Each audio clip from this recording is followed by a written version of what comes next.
ঢুকতে আমি নিজে গিয়েছি, শিবির তাকে ঢুকতে দেয় নাই। সুতরাং এই আধিপত্য শিবির 5 আগস্টের বিকাল থেকে শুরু করেছে। এবার যে আদু ভাইয়ের কথা বলছে সাদিক কায়েম, আজকে অনেক গর্বের সাথে হয়তো বা এগুলো বলেন, কিন্তু মানবতা বোধ থাকলে এগুলো কখনো বলতেন না। আজকে যাদেরকে আদু ভাই বলতেছেন, এরা শুধুমাত্র ফেসিবাদের বিরুদ্ধে লড়াই করতে গিয়ে এদের শিক্ষা জীবন শেষ করতে পারে নাই।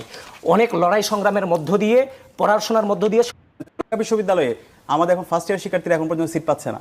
সেখানে আপনি 2005 সেশন শিক্ষার্থীদেরকে এখন আর ভাই এই দায় কার? তো এই দায় তো আপনার, হ্যাঁ, এই দায় আপনার ভিসি। এটা তো আপনি পারেন নাই কেন? ওই পুরো আপনাদের প্রশাসনের বিএনপি আপনি জিজ্ঞেস করেন। পুরো বিশ্ববিদ্যালয়ের প্রশাসন বিএনপি থেকে শুরু করে ভিসি নিয়ে স্যার আপনার ভিসি স্যার। তাহলে আপনি কেন পারেন না? সারাক্ষণ ভিসির সাথে ঘুরে বেরিয়েছেন আপনি। হ্যাঁ, এটা তো আপনাদের দুনিয়া জানে না, এটা সত্য না। আবার হচ্ছে সেই তাহলে এই মমক্রেসিগুলো কেন করেন? 90 এর পরে যেভাবে হচ্ছে এই সংকট তৈরি করে গণরুম গ্যাস নিয়ে এসেছেন, এভাবে হচ্ছে আমরা একটু আগ্রহের কাছে শুনে আসি। তৈরি করে ভয়ের সংস্কৃতি তৈরি করার মাধ্যমে ক্যাম্পাসের মধ্যে আবার সেই ফেসিবাদী কাঠামো তারা ফিরে আসতে চায়।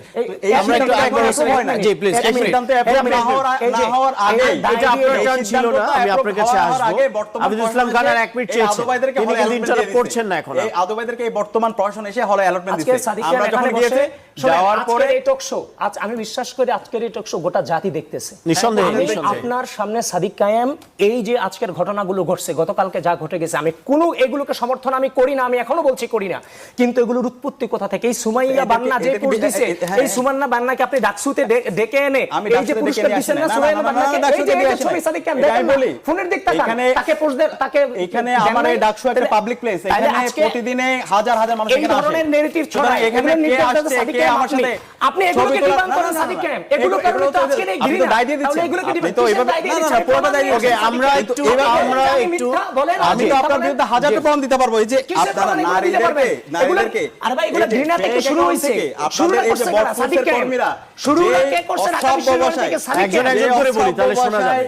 আমাদের আবিদ ভাই এবং মায়েদরা ডিপার্টমেন্ট অফ বাকশাল এবং এটা ঢাকা বিশ্ববিদ্যালয় এস্টাবলিশ এবং গতকালকেও আমার আবিদ ভাই, আমার বড় ভাই, জি আপনাদের দুজনের কাছে আমি অনুরোধ করব যে আমরা এক এক করে বলি। সে ফেক অ্যাকাউন্ট এবং হচ্ছে বট বাইক পাওয়া গেছে দুজনই শিবিরে, যে হলো বিএনপির কিশোরগঞ্জের যে এমপি প্রার্থী তার পেজ চালায়। ধন্যবাদ। তো আমরা একটু জনাব আকবর হোসেন তাদের আপনি নিশ্চয়ই তাদের দুজনের কথা আপনি শুনছেন যে আমরা যদি ক্ষমতা থেকে থাকে আমি সিনিয়র সাংবাদিক আকবর হোসেনের কাছে কি শুনতে চাই।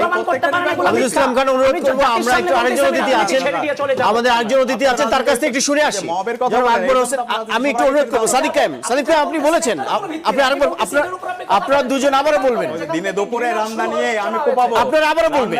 এই বিতর্ক শেষ হবে না কিন্তু একটা জায়গায় আমাদের